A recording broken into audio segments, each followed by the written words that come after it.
Добре, как един психолог се справя с трудните моменти на неговите пациенти и въобще на обществото, което е изпаднало в ступор по ред причини. Ето сега началото, вижте. 3 основни причини, поради които мъжът може да се отдръпне. Преди време бях пуснала едно видео, ако все още не сте го гледали, влезте в YouTube канала ми, там може да го видите. Когато той и тя се отдръпва, да не правим една основна грешка. Тук обаче ще си говорим за 3 основни причини, които могат да накарат мъжът до нас да се отдръпне. На първо място е, когато ние нямаме стандарти. Разбира се, много е лесно да имаш стандарти, когато срещу теб е човек, който не харесваш. И доста по-трудно е, когато харесваш човека срещу теб, да имаш стандарти. Защо? Защото много жени искат просто мъжът да избере тях. И си мислят, че когато поставят нещата на масата, какво харесват, какво не харесват, какво искат в отношенията си или не искат да имат в отношенията си, този човек няма да ги избере или ще загубят човека до тях. И в същото време нещата са точно наобратно. Защо? Защото когато аз имам своите стандарти, когато аз уважавам себе си, това го вижда другия човек. За нарцисистите с любов. Често пъти ние казваме, че един мъж е нарцис или една жена е нарцис, но всъщност забравяме, че нарцисизмът е личностно разстройство. И 77% от хората, които са нарциси, всъщност са мъже. Това са хора, които ще умеят да ви очароват, ще ви накарат да се почувствате най-специалните на света, че никога не са срещали други като вас. Защо? За да могат да спечелят вашето доверие. А вашето доверие и това отношение от тяхна страна към вас ще доведе до точка номер 1, че вие ще им се възхищавате. Те искат да им се възхищават. Те искат целият свят да им се възхищава. Винаги да са центъра на всичко, на всички събития и прожекторите да са вперени в тях. И в същото време, ако има някой човек, който е постигнал повече, те умеят да обезценят неговите постижения, за да може отново да блесне нарцисът. 3 типа хора, на които, ако вие позволите, ще загубят много от вашето време. На първо място хората, които казват, че не искат отношения. На второ място хората, които казват, че не са готови за връзка. И на трето място, но не на последно, тези, с които вече имате някакъв тип отношения, но когато се опитате да изясните всъщност какво се случва между вас, на къде вървят нещата, което е абсолютно нормално да попитате един човек, с който се виждате 1, 2, 3 месеца и така нататък, от срещната страна ви казва, в момента не ми се обсъжда. Толкова много не искат да говорят по тази тема. Или се ядосват, или запазват мълчание, или се опитват да сменят темата, или така изместват фокуса и казват, ще дойде ден, когато ще го говорим, ще дойде даден момент, в който ще се изясним. Защо бившите винаги се връщат? Една от основните причини, и искам тук още веднъж да кажа, че преди сме го обсъждали и с други хора в предишно видео, че бившите винаги усещат. Усещат, когато ние продължаваме напред или когато вече се е появил нов човек в нашия живот и сме преместили фокуса си, вниманието си върху него. Така е една от основните причини, когато те се връщате, за да проверят дали ние все още имаме чувства към тях, дали имаме интерес към тях, дали продължаваме да искаме да сме заедно. Добър вечер. Казваме на Доротея Дукова, психолог. Изключително ни е приятно, че си тук тази вечер с нас в последното издание. Както казахме, последно, но много важно. Много важно. Благодаря ви за поканата. Добър вечер и на вас и на всички зрители. Много ми е приятно да бъда ваш гост. Видяхме част от видеята, които ти качваш в социалните медии. Интересни са темите, които засягаш. Предполагам, че си много полезна. Кажи ни обаче, защо започна да практикуваш това? Точно този тип, как да кажа, да правиш връзка с хората по този начин? Когато хората гледат моите видеа, често пъти има коментари дали от първо лице говоря, дали съм запозната с темите. И разбира се, аз също съм минавала през тежки раздели. Няма да забравя, наистина имах доста тежък период в моя живот и тогава само видеа на други хора са ме спасявали. Наистина имала съм такива моменти, които съм слушала едно видео, не знам, може би повече от 10 пъти, понеже не съм могла да спя и ми е било толкова болезнено към момента. И съм благодаряла на този човек, че съществува и че е записал даденото видео и че той е стигнал до мен. И тогава, честно да ти кажа, когато аз започнах с видеята, дори не съм си мечтаяла, че аз мога да помагам на хората по този начин и че ще им въздейства. И когато започнаха отзивите, че хората се чувстват по-добре, когато са гледали мое видео, и те точно това ми казват. Понякога слушаме твое видео по няколко пъти, или сега дори слушам твое видео. Наистина ми става не от егото, нали, да се радвам, че някой е видял мое видео и съм му помогнала, ами точно това чувство, че съм могла да го предам. Същото нещо, което аз съм изживяла и на мен са ми помогнали. По същия начин аз да мога да помогна на друг човек, дори един да се почувства по-добре, след като е гледал мое видео. Започна леко в тенденцията от последните дни и седмици. Феминистко предаване. Сега няма да бъде ще обясня защо. То е логично, защото сега в момента цялата вълна е ясна в каква посока. То закони се приемат. Ние говорим за отношенията между мъжа и жената. То на тази база или пренебрегнатия може да бъде както един, така и другия. Факт, но нарциса, образа на нарциса за сега се очертава да е образа на нарциса си е мъжки. Да ви кажа, доста и мъже ми пишат, че са имали връзки и с нарцистични жени. Да, разбира се. Ти казваш 70 няколко процента, значи все има пак такива изследвания, нали? Не съм го изследвала аз, естествено, не съм си го измислила. Има такива изследвания, хората могат да влезнат и да проверят. Това видео ми беше много полезно, защото някакси си дадох ясна представа какво представлява нарцис. Защото със сигурност всеки е срещал или е имал контакт с такъв човек.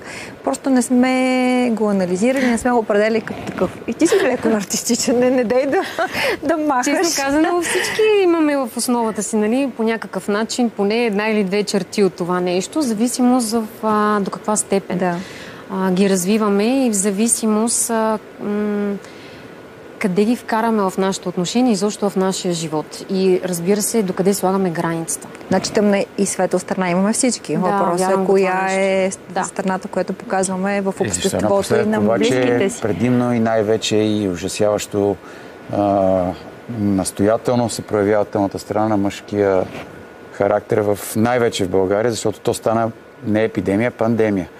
Малко по пример на МИТО, едно по едно излизат, освен много добре познатите крайни случаи с, нали, за съжаление, убийство и смърт. Които стават обществено достояние. С насилие, с колко са тези, които се случват зад стените на домовете и за които тези, които никога няма да разберем. Да, всъщност, следващия ни гост, Димитър Лазаров, е имал също тежко детство. Баща му е бил алкохолик и е пребивал майка му системно. И това е ставало във времето на социализма. Никой не е разбрал, никой нищо не е направил. Но въпросът ми е в това, понеже и ти в едно от видеята каза, ние трябва да имаме критерии, трябва да имаме стандарти, трябва да слагаме ние границите на отношенията си. Къде бъркаме обаче? Защо ние, и не само ние жените, защо не поставяме тези стандарти толкова ясно, че да стане ясно на партньора ни, че той няма право да прави това с нас? За мен основното е от страх. От страх какво да не го загубим? Да, това ли е много страшно? Това имам чувство, че може би вече на първо място знаете, че е страхът от смъртта. Нали, това е всички ние заложено в всеки един от нас. На второ място се счита говоренето пред публика, това, което в момента ние правим. Но това, което забелязвам в моята работа е, че се измества фокуса и на второ място едва ли не е точно страхът от самотата, да не останеш сам. И доста често пъти в главата на хората е знак равенство между страха от смъртта и страха от самотата. За тях се равнява еднакво, нали, като тежест. И това съм забелязала, че масово жените се страхуват да имат граници и да показват стандартите си. Не говорим тук за финансовата част, говорим за това как може някой да се отнася към мен и как не може да се отнася към мен. Именно заради това, когато харесват един човек, те се стремят да му се харесват на него, за да може той да ги избере. Дали за сметка на това да не се чувстват те комфортно и добре? Повечето пъти пренебрегват себе си, не казват желанията си, не споделят това, което ги тормози, не казват какво им харесва, какво не им харесва, гледат да се съгласяват и да са удобни. Да са удобни? Да са удобни, да. Това е най-ужасното определение за едни отношения между мъж и жена и по принцип всякакви отношения да си удобен някому. Ние не си взимаме обувки. Обувките трябва да са удобни. Ние си взимаме човек до нас, който да ни зарежда, а не обратното. Да ни разрежда, да. И в този смисъл, с конкретния пример, какво толкова се притеснява Дебора да загуби един първо с престъпно минало човек, второ женен с дете. Какво перспектива може да има, че да се притеснява да го загуби? Да, всъщност, и да допусне това, много понятието за любов. Защото каква е любовта? Това е зависимост. И как може едно 18 годишно момиче да си позволи да има връзка с човек, който има малко дете и на всичкото отгоре да се надява на любов от него и да му позволява пък и да прави това с нея. И има ли любов от другата страна? Също така. Ти тръгна да казваш дете и аз съм съгласна. Дете на 18-те дете? Да, абсолютно за мен е дете. И за мен абсолютно другия човек се е възползвал от това положение. Защото едно момиче на 18 години, тя няма изградени реални представи за това какво представляват едни партньорски отношения. Изобщо какво представлява любовта. Няма претенции и изисквания към това как да се отнася към нея един човек и какво му е позволено и какво не му е позволено. И със сигурност към момента е бил някакъв авторитет за нея, защото от позицията си на по-голям, на по-възрастен, особено и на мъж, който е доминиращ по този профил, който всички видяхме, по някакъв начин това доста се е отразило на нейната преценка. И изобщо не искам никого да съди и да заклеймявам. За мен тя просто е била объркана в цялото това нещо.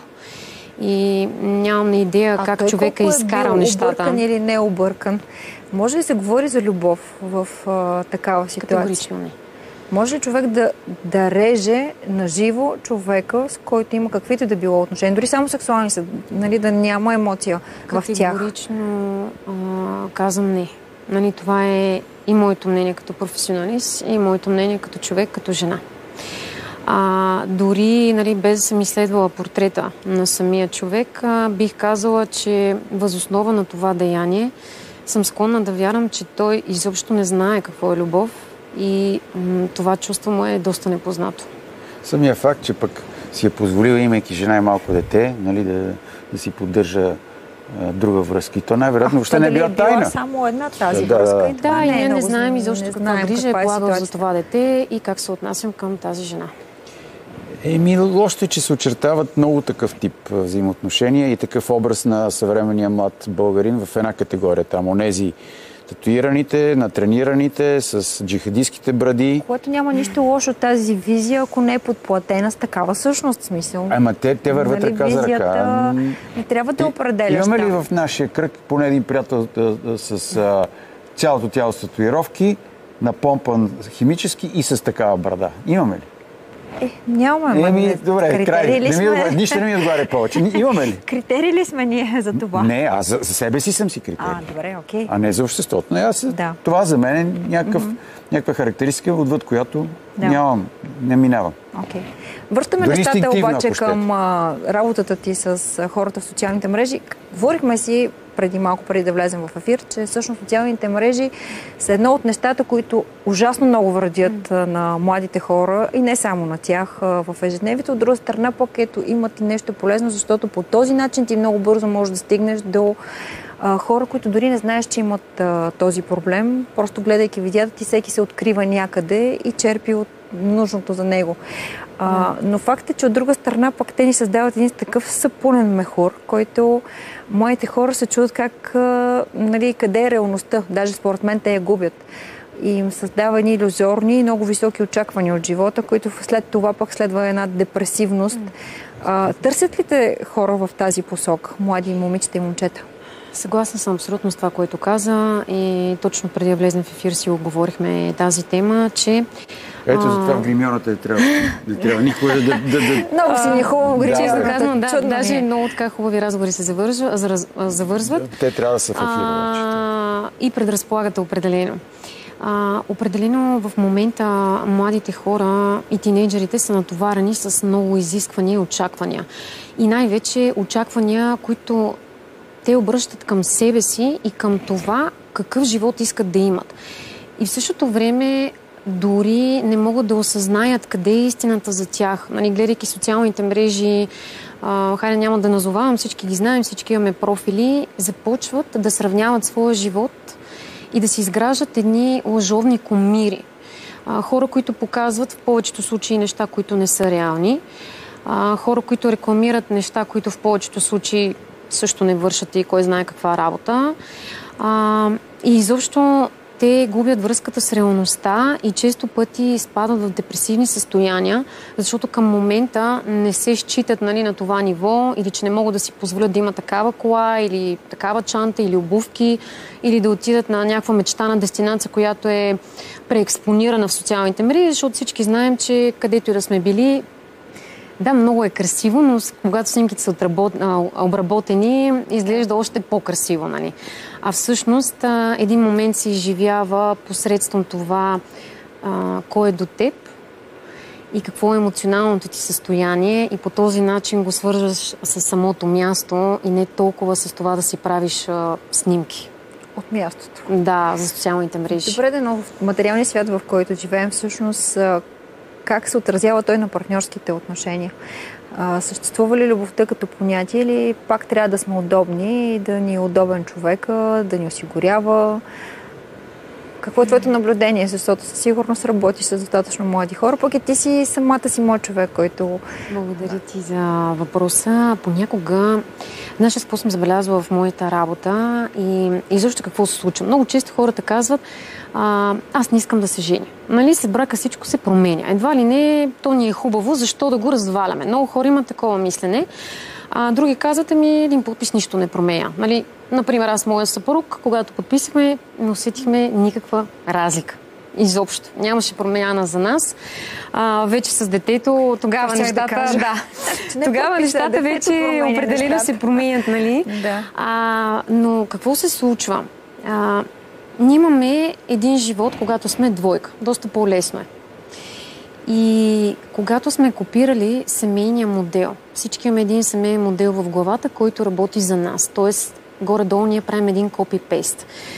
Както са живели нашите родители, както майка ни е правила това и това, пък баща ни нещо друго или мъжка работа, женска работа, кой е носил парите, кой е гледал детето и двамата ли са работили и така нататък. Имаме едни изградени представи от нашите семейства. И докато сме във връзка, те не работят. Но когато сключим брак, масово започваме да вкарваме тези модели от това, което сме видели в нашето детство. Се опитваме да ги приложим в браковете ни. И разбира се, нашия партньор има съвсем различен модел от неговото семейство. И там понякога се раждат едни конфликтни ситуации. Нали? Да, когато сме били във връзка е било едно. След като сме в брак, започваме да кодираме това нещо. И е хубаво там партньорите да си поговорят и да изясняват тези неща, защото един има очаквания, а другия е разочарован, изобщо не знаейки за тези очаквания неосъществени. Да, т.е. комуникацията е много важна. Много е важна и често пъти става едно разминаване. Не, че не се обичат, но просто те имат това, което е взето от семейството им и го смятат за правилно или за грешно, което често пъти е нормално да се разминава с представите на нашия партньор. Явно детството е много важна част от, от живота на човека, който го гради. Може ли да се каже, че ето сега, например, като агресор, като този, за който говорим, за Стара Загора, че там е липсвала любов? И може ли наистина липсата на любов да доведе до изграждането на едно чудовище в по-късни години?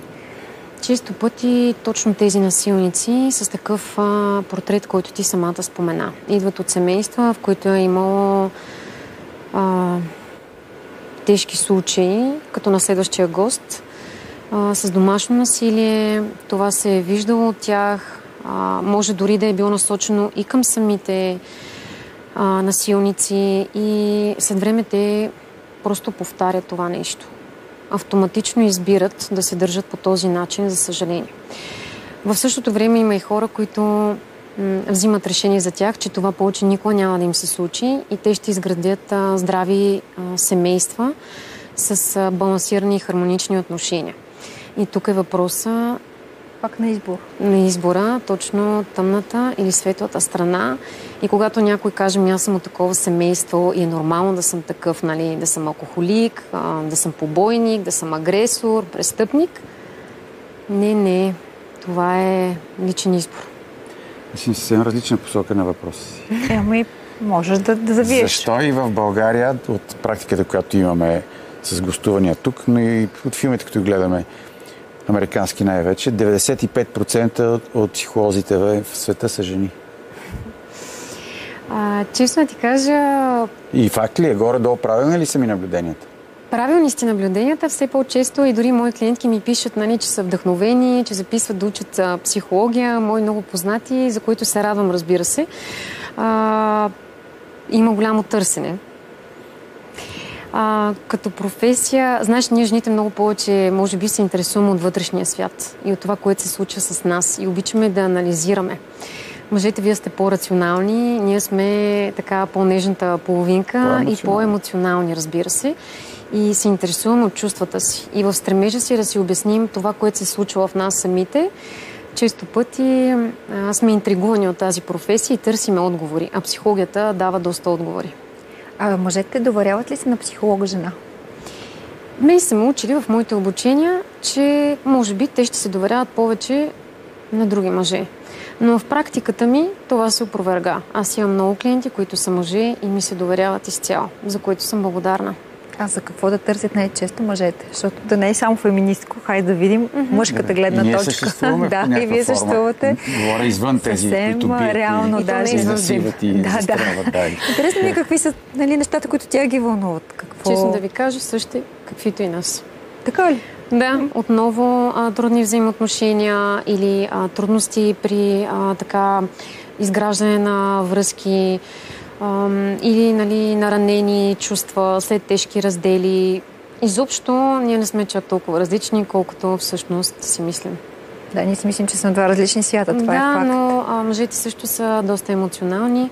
За съжаление обаче голяма част от тях са възпитавани през това: ти си мъж, ти не можеш да плачеш, ти не можеш да си емоционален, ти не можеш да си показваш чувствата, момчетата или мъжете не правят така.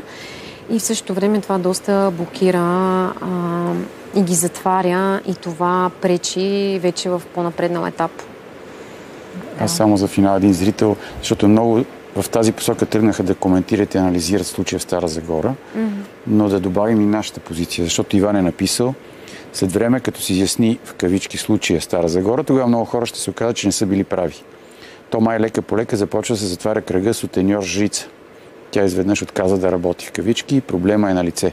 Да, но това пак не се решава с пак са хора, кълцане, макетен нож, чупане на нос и стригане до рани. Нали? Да. Това е похвата на сутеньорите и на престъпниците. Въпреки всичко има две човешки същества, в крайна сметка. Независимо какви са им отношенията. Дори да избрал това да е професията. Не е причина да се отнесеш с някой по този начин. Един от проблемите в днешния свят, особено на тинейджерите, е ниската самооценка. Можеш ли да ни кажеш някакво себеутвърждаваща практика, нещо, което можем всеки един от нас да ползва в ежедневието си, така че наистина нашата вътрешна самоувереност да работи за нас всеки ден, защото всеки се доказва всеки ден. Това е факт. В днешно време е твърде интензивен на живота и не можем да лежим на стари лаври. Има ли нещо, с което можем така сутрин ставайки да... Тук малко ще смеся отговора, ще започна от тинейджерите, защото така започна и въпроса. За мен е много важно те да разберат, че са уникални и че няма никой друг като тях. И това сляпо следване на инфлуенсъри, изобщо копиране на едни модели, старайки се да приличат на някого, да копират гардероба му, начина му на обличане, гримиране и така нататък, ги отдалечава много от тяхната индивидуалност. А всеки човек е красив такъв, какъвто е. Ценете се и се обичайте и се гордейте със себе си. Това е най-важното, защото най-важният ресурс сте вие самите. И когато влагайте повече в това да се надграждате, отколкото да се стремите да имате най-новия модел телефон или не знам си каква кола, защото тази инвестиция в себе си като знание, изобщо като ценностна система, никой няма да може да ви отнеме и никой няма да може да я изкопира. Като утвърждение и като наша самооценка по същия начин има едно много хубаво упражнение, което често пъти правят моите клиенти. Давам им да си напишат 3 неща, които са постигнали или през които са преминали и са си мислили, че никога няма да се справят, че никога няма да ги постигнат. Защото това е една котва, която те така стабилизира и когато си мислиш, че нещо ти е трудно или че може би няма да се справиш, върни се точно към това, към твоя си успех, дръж се за него. Защото след като си постигнал това нещо, което преди си мислил, че няма да успееш, значи можеш и много повече. Човешките възможности са неограничени. Страхотен финал. Благодарим. Благодарим за прекрасното гостуване.